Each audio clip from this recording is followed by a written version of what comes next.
Kerala and Karnataka, the glow of purity. പള്ളികൾ, ചർച്ചുകൾ, അമ്പലങ്ങൾ, ശ്രേഷ്ഠ ഭാരത പൈതൃക മന്ദിരങ്ങൾ കാത്തിടാം നമ്മൾ ഒരു മനസ്സാൽ കാലമെങ്ങും പുലർത്തിടാം സൗഹൃദങ്ങൾ. ശംഖിന്റെ നാദവും ബാങ്കോലിയും പോലെ പള്ളിമണിയും മുഴങ്ങിടട്ടെ. ശംഖിന്റെ നാദവും ബാങ്കോലിയും പോലെ പള്ളിമണിയും മുഴങ്ങിടട്ടെ. ഇത് ഭാരതം അതിസുന്ദരം അഭിമാനപൂരിതം ഇടനെഞ്ചകത്തിലെന്നും ശ്രീ അഹമ്മദ് അങ്ങേക്ക് 8 മിനിറ്റ്. സർ, ബഹുമാനപ്പെട്ട ധനകാര്യമന്ത്രി ഇവിടെ അവതരിപ്പിച്ച ധനകാര്യ ബിൽ സബ്ജക്റ്റ് കമ്മിറ്റിക്ക് അയക്കണമെന്ന ഉപക്ഷേപത്തെ ഞാൻ പിന്തുണക്കുന്നു. സർ, ശത്രു സൈന്യത്തോടെന്ന പോലെ കർഷകരോടും പട്ടിണിപ്പാവങ്ങളോടും യുദ്ധം പ്രഖ്യാപിച്ചും രാജ്യത്തിൻ്റെ മതനിരപേക്ഷ ഫെഡറൽ അസ്ഥിവാരത്തെ പിഴുതുമാറ്റിയുമാണ് യൂണിയൻ സർക്കാർ മുന്നോട്ട് പോയിക്കൊണ്ടിരിക്കുന്നത് എന്ന് നമുക്കറിയാം. പാചകവാതകവും പെട്രോൾ ഡീസലും കോർപ്പറേറ്റ് ചൂതാട്ടത്തിന് തീരെഴുതി കൊടുത്തിരിക്കുന്നു. ഗ്യാസ് സബ്സിഡിയുടെ ഒരു നയാ പൈസയും വർഷങ്ങളായി ആർക്കും ലഭിക്കുന്നില്ല. പച്ചില കാണിച്ച് ആട്ടിൻകൂട്ടത്തിൽ നയിക്കുന്ന ആട്ടിടിയനെപ്പോലെ തുടക്കത്തിൽ സർക്കാർ നക്കാപ്പിച്ചകൾ വെച്ച് കിട്ടുകയുണ്ടായി. പിന്നീട് വലിയൊരു ചതിയുടെ തുടക്കമായിരുന്നു എന്ന് മനസ്സിലാക്കാൻ ഏറെ താമസിക്കേണ്ടി വന്നില്ല. ചരിത്രത്തിലെ രൂക്ഷമായ തൊഴിലില്ലായ്മയാണ് രാജ്യം മുന്നോട്ട് പോയിക്കൊണ്ടിരിക്കുന്നത്. ഈ തീക്ഷ്ണമായ ജീവിത ദുരനുഭവങ്ങൾ പൊതുചർച്ചയിൽ വരാതിരിക്കാൻ ഹിന്ദുത്വയുടെ വിഷക്കൂട്ടുകൾ യൂണിയൻ സർക്കാർ ജനങ്ങൾക്ക് മേൽ നിരന്തരം തെളിച്ചുകൊണ്ടിരിക്കുമ്പോൾ കേരളത്തിലെ കോൺഗ്രസും അവരോടൊപ്പം ചേർന്ന് ഇടതുപക്ഷത്തെ വേട്ടയാടുന്ന ദുഃഖകരമായ കാഴ്ചകൾ നാം നിത്യവും കണ്ടുകൊണ്ടിരിക്കുകയാണ്. സർ, ഇതിനെ വകഞ്ഞുമാറ്റി രാജ്യത്തെ സാധാരണ മനുഷ്യർ അനുഭവിക്കുന്ന ജീവിത പ്രയാസങ്ങൾക്ക് സാധ്യമായ ആശ്വാസം നൽകാനാണ് ഇടതുപക്ഷ ജനാധിപത്യ മുന്നണി സർക്കാർ ശ്രമിച്ചുകൊണ്ടിരിക്കുന്നത്.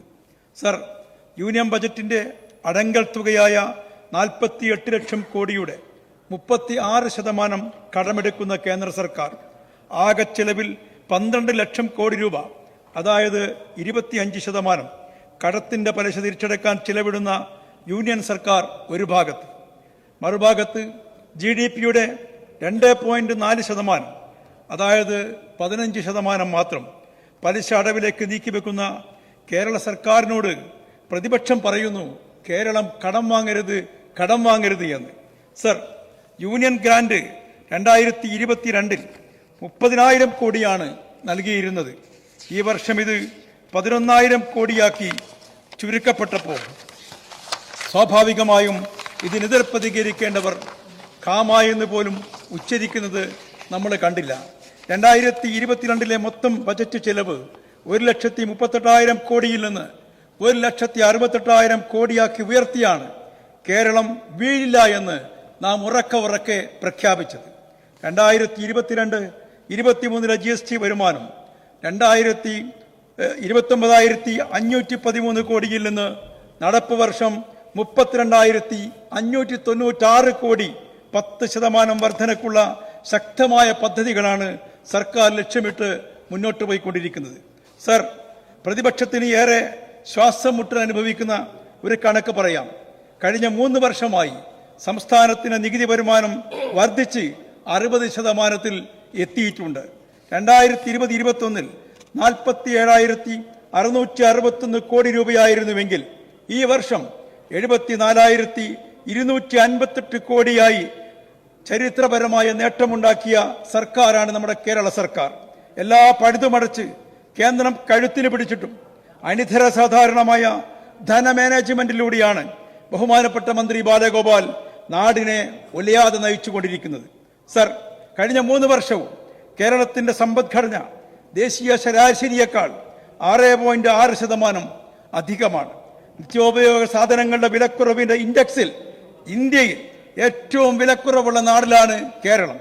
സർ, സഹകരണ മേഖലയെ തകർത്ത് തരിപ്പണമാക്കാൻ കേന്ദ്രം കളവുകളുടെ പെരുമഴ വർഷം നടത്തുമ്പോൾ നിക്ഷേപ സമാഹരണത്തിൽ ലക്ഷ്യമിട്ട് 9,000 കോടിക്ക് പകരം 23,263 കോടി രൂപ സമാഹരിച്ച വാർത്ത വായിച്ചാണ് കേരളം ഇന്ന് ഉണർന്നത്.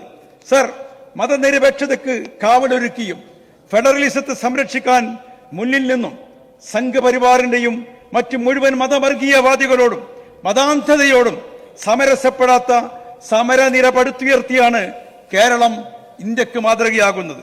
സർ, കേന്ദ്ര സർക്കാരിന്റെ മുഴുത്ത ജനാധിപത്യ ഭരണഘടനാ വിരുദ്ധ നിലപാടുകളെ നിരന്തരമായ സമര പോരാട്ടങ്ങളിലൂടെ ജനങ്ങളിൽ എത്തിച്ച് മോദി വിരുദ്ധ മണ്ണൊരുക്കിയത് LDF മാത്രമാണ്.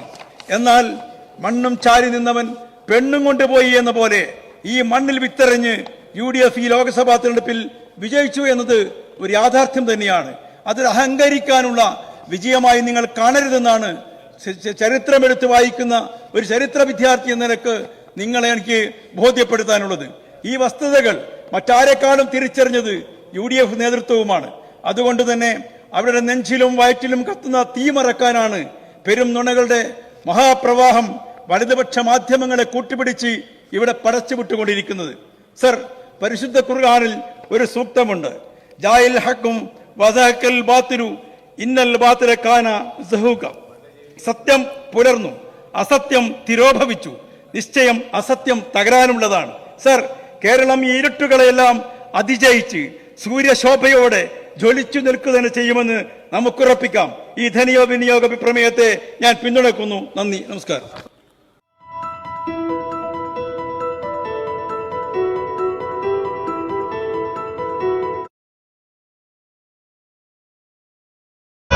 മഹിതമാം ജീവിതം തീർത്തു ഈ ലോകത്ത് മാനീതരാകും മഹബൂബമില്ലത്ത്.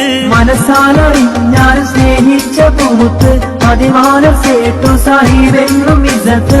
മഹിതമാം ജീവിതം തീർത്തു ഈ ലോകത്ത് മാനീതരാകും മഹബൂബമില്ലത്ത്. മനസ്സാലറിഞ്ഞാൽ സ്നേഹിച്ച പൂമുത്ത് പതിമാനം സേട്ടു സാഹിബെന്നും ഇസ്സത്ത്.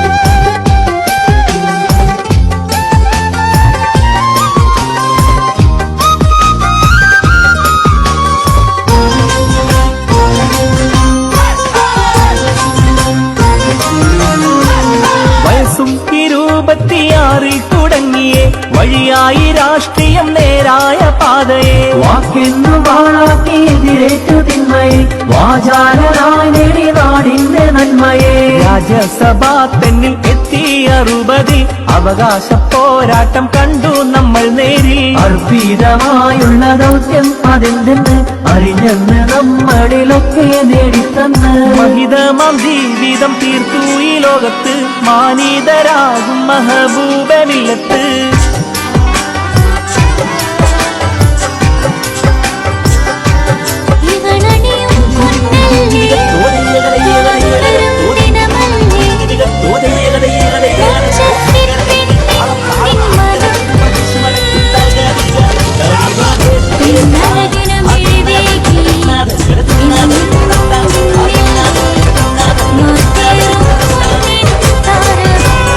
മൂന്നരയോളം പതിറ്റാണ്ട്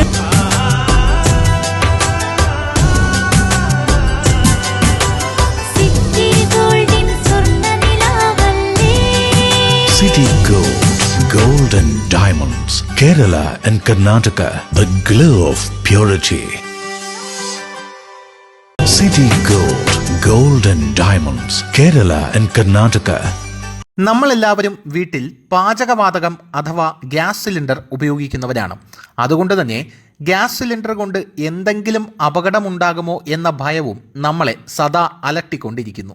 അതേസമയം നമ്മൾ എത്ര പേർക്ക് ഒരു ഗ്യാസ് സിലിണ്ടർ കൃത്യമായി ഫിറ്റ് ചെയ്യാനറിയാം? ഈ ചോദ്യം കേട്ട് ആരും നെറ്റ് ചുളിക്കേണ്ട. ഗ്യാസ് കൊണ്ടുവരുന്നത് മുതൽ ഗ്യാസ് ഫിറ്റ് ചെയ്യുന്നതിന് വരെ അതിൻ്റേതായ രീതികളുണ്ട്. പലപ്പോഴും നമ്മളൊന്നും അതിൽ ബോധവാന്മാരല്ല എന്നുള്ളതാണ് സത്യം. അത് മനസ്സിലാക്കി കഴിഞ്ഞാൽ നമ്മൾ എത്ര വലിയ മണ്ടത്തരമാണ് വീടുകളിൽ കാട്ടിക്കൂട്ടുന്നത് എന്ന് നമുക്ക് തോന്നിപ്പോകും. പാചകവാതകത്തിന് നിറമോ മണമോ ഇല്ല എന്ന് നമുക്ക് എത്ര പേർക്കറിയാം? ലായനി രൂപത്തിലാണ് കുറ്റിയിൽ ഗ്യാസ് നിറച്ചിരിക്കുന്നത്. ഇതിന് മണമില്ല. പക്ഷേ ഗ്യാസ് ചോർന്നു കഴിഞ്ഞാൽ അറിയാനായി മണം നൽകിയിരിക്കുകയാണ്. വീട്ടിൽ പാചകവാതക സിലിണ്ടർ ചോർന്നാൽ എന്ത് ചെയ്യണം എന്നതിനെക്കുറിച്ചുള്ള കൃത്യമായ ധാരണ പോലും നമ്മളിൽ പലർക്കുമില്ല. ഗ്യാസ് നൽകുന്ന കമ്പനികളും ഇതിനെക്കുറിച്ച് അവബോധം നൽകാറില്ല. ആദ്യമായി വീട്ടിലേക്ക് ഗ്യാസ് സിലിണ്ടർ കൊണ്ടുവരുമ്പോൾ അത് ചെരിച്ചിടാനോ ഉരുട്ടിക്കൊണ്ടുവരാനോ പാടില്ല. അങ്ങനെ കൊണ്ടുവരികയാണെങ്കിൽ ദ്രവരൂപത്തിലുള്ള ഇന്ധനം പുറത്തേക്ക് ഒഴുകി വരാനിടയുണ്ട്. നമ്മളിൽ ഭൂരിഭാഗം പേരും ഈ തെറ്റ് ആവർത്തിക്കുന്നവർ തന്നെയാണ്. ഗ്യാസ് സിലിണ്ടർ എപ്പോഴും വീട്ടിൽ വായു സഞ്ചാരമുള്ളിടത്തേ വയ്ക്കാവൂ. അതായത് സൂര്യപ്രകാശം തട്ടാത്ത സ്ഥലത്താണ് അത് സൂക്ഷിക്കാൻ എന്ന് സാരം. അല്ലെങ്കിൽ ചൂട് മൂലം സിലിണ്ടറിനുള്ളിലെ മർദ്ദം കൂടുകയും അത് സ്ഫോടനത്തിന് ഇടയാവുകയും ചെയ്യും. ഒരിക്കലും സിലിണ്ടർ കുഴിയിലിറക്കി വയ്ക്കുകയോ അടപ്പുകൊണ്ട് അടച്ചു വയ്ക്കുകയോ മറച്ചു വയ്ക്കുകയോ ചെയ്യരുത്. ഗ്യാസ് സിലിണ്ടർ പുതിയവ ഫിറ്റ് ചെയ്യുമ്പോഴും പഴയത് മാറ്റുമ്പോഴും അടുക്കളയിലെ വാതിലുകളും ജനാലകളും തുറന്നിട്ട് വായു സഞ്ചാരമുള്ളതാക്കണം എന്നുള്ള നിയമം നമ്മളിൽ എത്ര പേർ പാലിക്കാറുണ്ട്? വർഷത്തിലൊരിക്കൽ നിർബന്ധമായും ഗ്യാസ് ട്യൂബ് മാറ്റിയിടണം എന്നുള്ള കാര്യവും നമ്മളിൽ എത്ര പേർക്കറിയാം? വീട്ടിൽ ഗ്യാസ് ലീക്കാകുന്നു എന്ന് ബോധ്യപ്പെട്ടാൽ ആദ്യം ചെയ്യേണ്ടത് ഉപയോഗത്തിലുള്ള ഇലക്ട്രോണിക് ഉപകരണങ്ങൾ ഒന്നും തന്നെ ഓഫ് ചെയ്യാതിരിക്കുക എന്നുള്ളതാണ്. പുതുതായി ഒരു ഇലക്ട്രിക് ഉപകരണങ്ങളുടെയും സ്വിച്ച് ഇടുകയും ചെയ്യരുത്. ശേഷം ഗ്യാസിന്റെ റെഗുലേറ്റർ ഓഫ് ചെയ്താൽ തന്നെ ഭൂരിപക്ഷം പ്രശ്നങ്ങൾക്കും പരിഹാരമാകും. അടച്ചിട്ടിട്ടുള്ള വെന്റിലേറ്ററുകൾ, വാതിലുകൾ എന്നിവ ഉടൻ തന്നെ തുറന്നിടണം. ഇനി ഗ്യാസ് കുറ്റിക്ക് തീ പിടിച്ചാലോ? ആദ്യമായി നമ്മൾ മനസ്സിലാക്കേണ്ടത് ഗ്യാസ് കുറ്റിക്ക് തീ പിടിച്ച് പുറത്തേക്ക് ശക്തിയായി കത്തിയാൽ അത് പൊട്ടിത്തെറിക്കില്ല എന്നുള്ളതാണ്. ലിക്വിഡ് പെട്രോളിയം പുറത്തു വന്ന് ഓക്സിജന്റെ സഹായത്തോടെയാണ് കത്തുന്നത് എന്ന് നമ്മൾ മനസ്സിലാക്കിയിരിക്കണം. ചെറിയ തീ പടർന്നു കഴിഞ്ഞാൽ കട്ടിയുള്ള പുതപ്പോ ചാക്കോ വെള്ളത്തിൽ നനച്ച് കുറ്റിക്ക് മുകളിലേക്കിട്ടാൽ തീ അണഞ്ഞു കിട്ടും. ഇങ്ങനെ ചെയ്ത് സിലിണ്ടർ തണുപ്പിച്ചതിന് ശേഷം ഗ്യാസ് ഒരിക്കലും വലിച്ചിഴച്ച് പുറത്തേക്ക് കൊണ്ടുപോകരുത്. ഉയർത്തി മാത്രമേ പുറത്തേക്ക് കൊണ്ടുപോകാവൂ. ഗ്യാസ് അടുപ്പുകൾ പുറത്തു വയ്ക്കുകയും അവിടെ നിന്ന് പൈപ്പ് വഴി കണക്ഷൻ അടുപ്പിലേക്ക് നൽകുകയും ചെയ്യുകയാണ് ഏറ്റവും സുരക്ഷിതമായ മുൻകരുതൽ എന്ന് പറയുന്നത്. ഇങ്ങനെ ചെയ്താൽ ഗ്യാസ് ലീക്ക് ഉണ്ടായാൽ തന്നെ പുറത്തുപോയി റെഗുലേറ്റർ ഓഫ് ചെയ്താൽ പ്രശ്നങ്ങൾക്കുള്ള പരിഹാരമാകും. അപ്പോൾ ഈ വീഡിയോ നിങ്ങൾക്ക് ഇഷ്ടപ്പെട്ടെങ്കിൽ ഒരു കുഞ്ഞു ലൈക്കും ഒരു കുഞ്ഞു ഷെയറും ഒരു കുഞ്ഞു കമൻറ്റും തരണമെന്ന് കമ്മിറ്റിയുടെ പേരിൽ വിനീതമായി അഭ്യർത്ഥിക്കുന്നു.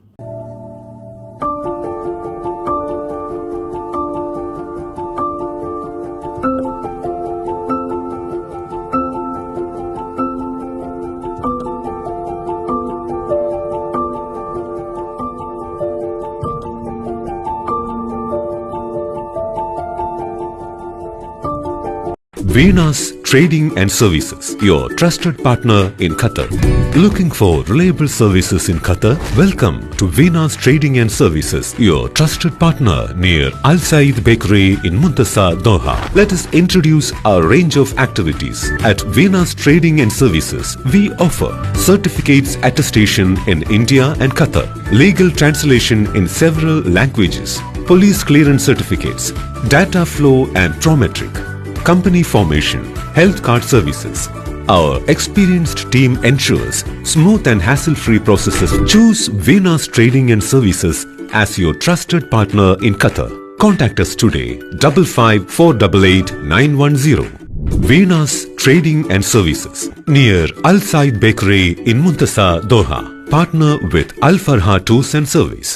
ലക്ഷ്യം മികച്ച ജോലിയാണെങ്കിൽ പഠിക്കാം റൂട്രോണിക്സിന്റെ ഗവൺമെന്റ് അംഗീകൃത കോഴ്സുകൾ. കേരളത്തിലുടനീളമുള്ള അംഗീകൃത പഠന കേന്ദ്രങ്ങൾ വഴി SSLC, +2, ഡിപ്ലോമ, ഡിഗ്രി പഠനം പൂർത്തിയാക്കിയവർക്ക് ഇപ്പോൾ അപേക്ഷിക്കാം. SC/ST വിദ്യാർത്ഥികൾക്ക് 100% സൗജന്യവും ഒപ്പം മറ്റ് വിഭാഗങ്ങൾക്ക് നിബന്ധനകളോടെ 20% വരെ ഫീസ് ഇളവിലും പഠിക്കാൻ അവസരം. PSC നിയമനങ്ങൾക്ക് യോഗ്യമായ ഗവൺമെന്റ് അംഗീകൃത കോഴ്സുകൾ കൂടാതെ റൂട്രോണിക്സ് സർട്ടിഫൈഡ് കോഴ്സുകളും തിരഞ്ഞെടുക്കാം. കമ്പ്യൂട്ടർ പരിജ്ഞാനം നേടാം, ജോലി സാധ്യതകൾ കൂടുതൽ ഉറപ്പുള്ളതാക്കാം. കേരള സ്റ്റേറ്റ് റൂട്രോണിക്സിലൂടെ സുരക്ഷിതമായ ഭാവിക്ക് ഉറപ്പുള്ള അടിത്തറ. വിളിക്കൂ 9072 767 005 or visit www.eduskilling.com.